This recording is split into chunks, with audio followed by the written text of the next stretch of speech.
దేవుని భయం గలవాడు ఎక్కడికి వెళ్ళినా ఒకలాగా ఉంటాడు. దేవుని భయం గలవాడు ఎక్కడికి వెళ్ళినా ఒకలాగా ఉంటాడు.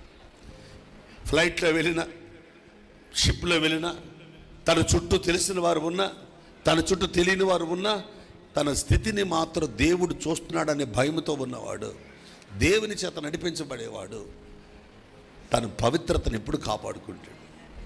ఈరోజు ఎంతమంది దేవుని భయముతో దేవుని యొక్క ఆ ఉద్దేశాన్ని హృదయంలో ముద్రించుకుని, ఆయన కన్నులిచ్చిన వాడు చూడకున్నాడా, చెవులిచ్చిన వాడు వెనుకున్నాడా అన్న ఆలోచనతో మాట్లాడుతూ బ్రతుకుతూ ఉన్నారా?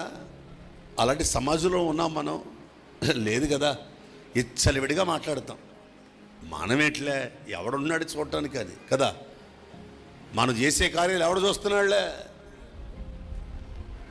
ఈరోజు నాకు గమనించండి, దైవ భయం అంతరించిపోతున్న పరిస్థితుల మధ్య ఈ ఆవేదన, ఆ గలిబిలవుతున్న పరిస్థితులు, అల్లర్లు పిచ్చి పెరిగిపోతున్న దేశంలో కారణాలు ఏంటంటే అంటే దైవ భయం లేకపోవడం వల్లే. చెప్పండి, ఏం లేక? గట్టిగా చెప్పాలా? నేను అంటాను, దయచేసి గమనించండి. దైవ భయం ఉంటే అక్కడ వాతావరణం ప్రశాంతమైన వాతావరణం.